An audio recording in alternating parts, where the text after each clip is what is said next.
Mas Evi. Astagfirullah. Oh, jadi kamu yang dari tadi teriak-teriak. Padahal berdampingan loh.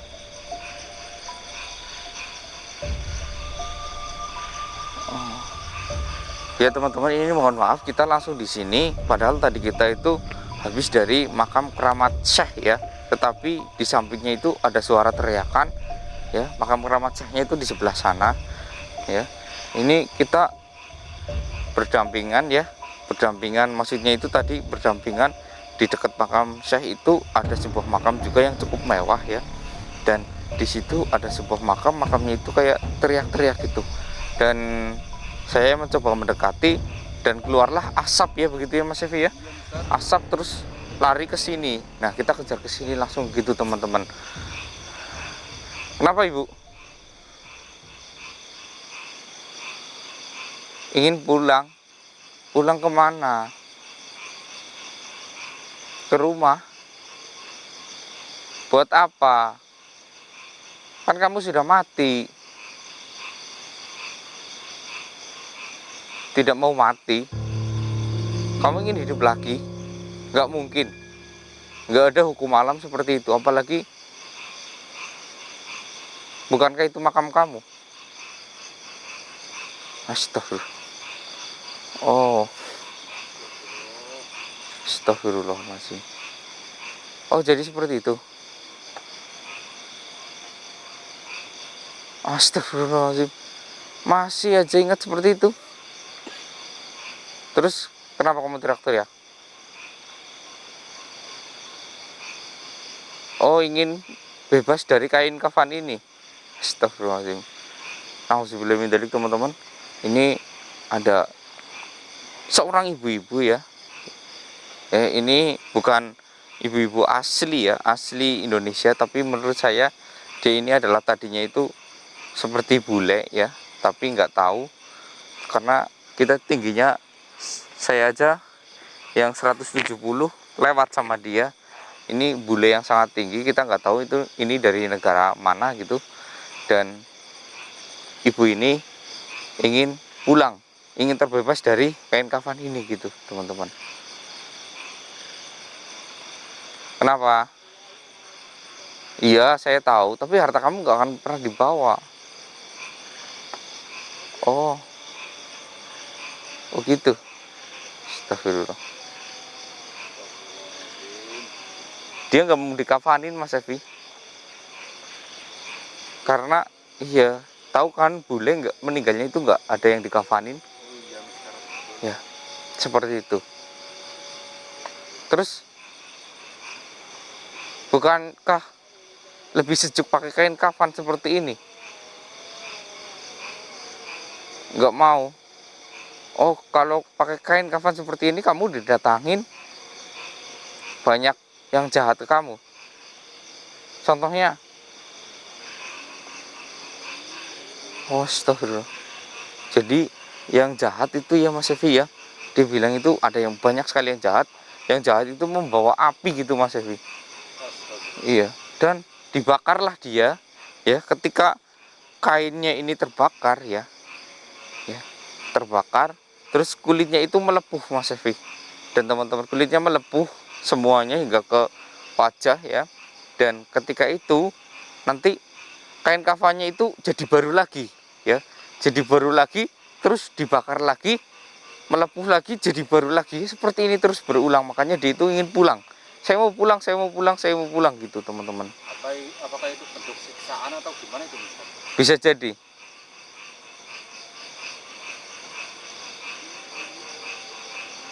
Agama kamu apa tadinya? Gak punya. Oh, dia ini ternyata memang benar Mas Evi, dari luar negeri ya, terus menetap di Indonesia, mungkin sudah lama di Indonesia. Jadi ketika masuk Indonesia kan wajib memiliki agama. Nah, dia itu asal pilih ya, jadi dia itu asal pilih masuk, ya udah saya agamanya Islam aja kayak gitu Mas Evi ya. Dan dia mengucapkan di KTP itu Islam ya, ataupun di identitasnya itu Islam, tapi dia itu nggak pernah melakukan sholat satupun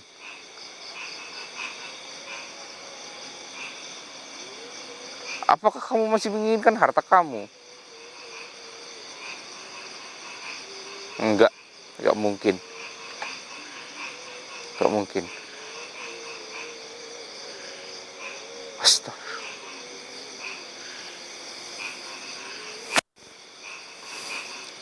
Oh,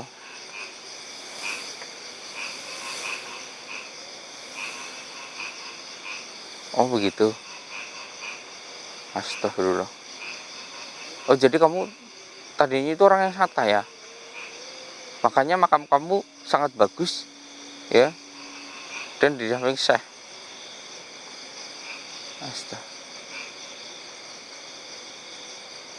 Astagfirullahaladzim. Oh, oh kenapa ini ya Mas Sofi ya? Ini kan bule ya. Kenapa pemakamannya itu di samping orang penting ya? Menurut orang pondok itu termasuk orang penting. Ya, kenapa dia di situ? Karena ini adalah investor ataupun penyumbang dana terbesar untuk pesantren tersebut itu Mas Sofi. Astaga. Oh, seperti itu. Oh, kenapa dia ingin pulang ya Mas Sofi ya? Saya pikir dia itu ingin menikmati hartanya ketika dia meninggal. Ternyata tidak Mas Sofi. Dia ingin membuang hartanya agar anaknya itu tidak seperti dia gitu. Dia merasa risih dan nggak betah dengan kain kafan ini karena selalu menyiksa dia dan melilitnya dengan kencang gitu. Astagfirullahaladzim. Sekaya apa sih ibu? Apa?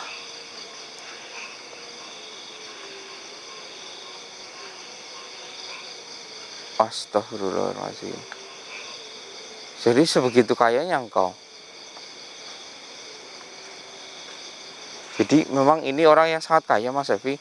Dia bilang ini bisa membuat satu pulau gitu Mas Evi. Membeli satu pulau gitu. Kayak buat tadi Mister. Iya. Apakah engkau pengusaha?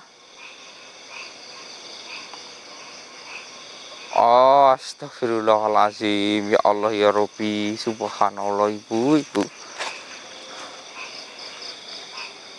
Oh, jadi seperti itu ibu. Masya Allah. Ini di luar dugaan ya Mas Evi ya. Ini ibu sering meminjamkan uang ya. Tetapi bunganya itu 25% gitu Mas Evi. Ya, misalkan Mas Evi pinjam 10 juta, nanti 25% akan menjadi 25 juta gitu Mas Evi. Bukan 25 juta, maksudnya 12 juta 500 gitu Mas Evi mengembalikannya. Jadi sejenis rentenir dan nauzubillah min dzalik. Usahanya apalagi Mas Evi yang bikin mencengangkan, ibu ini adalah agen ya, agen khusus ya dari luar negeri ke ibu ini ya. Jadi waktu ibu ini masih hidup seperti mafia menurut saya ya. Dia ini seperti seorang bandar ya, bukan seperti, malah dia ini bandar ya. Jadi menjual bahan terlarang juga gitu. Ini yang sungguh mencengangkan dari saya. Makanya ibu ini ingin bebas, ingin pulang agar anaknya itu tidak memakan dari uang itu gitu Mas Evi.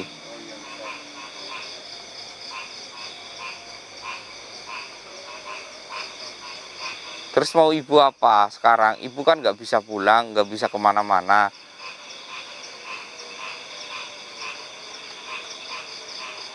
Oh, ya.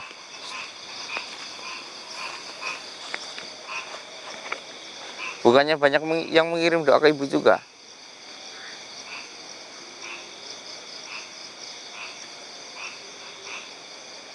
Oh, astagfirullahaladzim.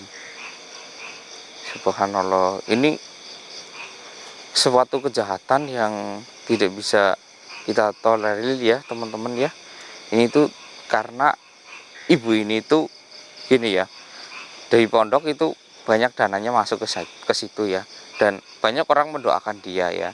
Tetapi karena ibu ini tuh hanya dicantumkan agamanya itu ya, soalnya itu dicantumkan hanya agama Islam, tapi dia itu nggak pernah menjalankan ya. Dan ketika agama Kristen pun nggak pernah ini ya. Jadi ibu ini kayak orang nggak punya agama ya. Jadi seperti orang yang menyekutukan Allah ya. Dan doanya itu nggak ada satupun yang sampai ke ibu ini gitu teman-teman. Nah, jadi yang hanya bisa menyelamatkan ibu ini hanyalah kain kafan gitu. Kain kafan ini, tapi ibu ini nggak mau gitu. Merasa risih karena terlalu dicekik ya. Padahal cekikan dan kencangan tali kafan, kain kafan ini ya, itu tujuannya untuk melebur dosa dia. Nauzubillah min dzalik.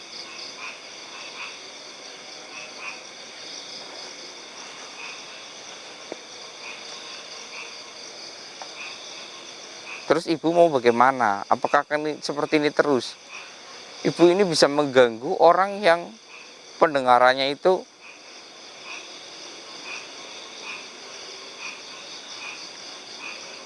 oh,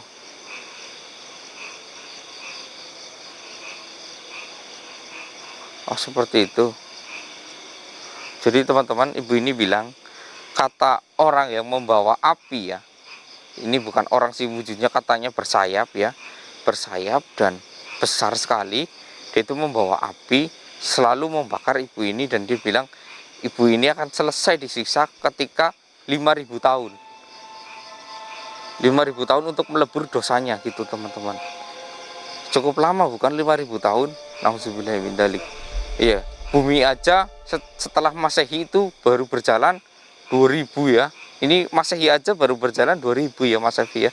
2022 gitu teman-teman. Bagaimana jika 5.000 tahun? Nauzubillah min dzalik. Ini sungguh kejam ini. Ini siksaan yang menurut saya sangat berat ya. Dari dia itu nggak percaya agama, bisnisnya pun bisnis yang nggak jelas seperti itu, bisnis yang jauh dari syariat agama Islam ya. Nauzubillah min dzalik. Dan ibu ini nggak bisa apa-apa, hanya bisa meronta ya. Masih bersyukur dia itu meninggal dikafanin ya, menurut saya gitu. Tapi ibu ini nggak mau, karena kain kafan ini akan menolong dia ya. 5.000 tahun itu sangat kecil dibandingkan ketika di neraka nanti 1 hari aja udah sangat berat menurut saya. Nauzubillah min dzalik. Mungkin dia dapat keringanan karena dia itu sering membantu pesantren gitu teman-teman, dengan jumlah yang nggak begitu sedikit ya. Astagfirullah.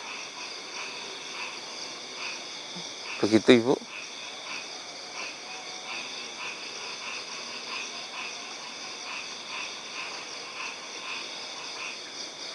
Oh, jadi sebentar lagi ada yang datang. Oh, begitu. Astagfirullahaladzim. Nauzubillah min dzalik. Ini ya Mas Evi ya, ini kan ada suara azan ya. Iya, Mister. Jadi nanti ketika habis selesai sholat, itu ada yang datang Mas Evi, membawa api ya. Jadi setiap selesai sholat, ada yang datang membawa api dan membakarnya Astagfirullahaladzim. ya. Berarti dalam 1 hari itu 5 kali dia dibakar Mas Evi. Astagfirullah. Ketika dibakar sudah melepuh, kain kafannya kembali utuh dan melilitnya lagi. Makanya saya heran kok kain kafannya bersih seperti ini, tapi ini orangnya hancur, melepuh semua dari nauzubillah min dzalik. Subhanallah. Astagfirullah.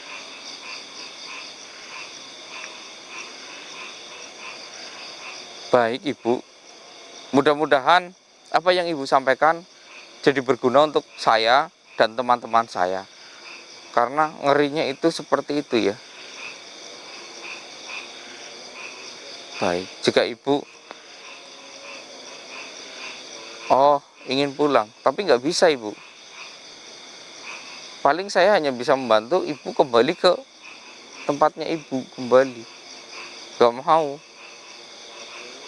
mau sejauh manapun ibu pergi ya, tetap ya malaikat bahkan iblis ya akan mengetahui ibu itu di mana. Yang nggak mengetahui ibu itu di mana itu hanya manusia dan jin itu nggak akan pernah bisa melihat ibu. Disiksanya seperti apa?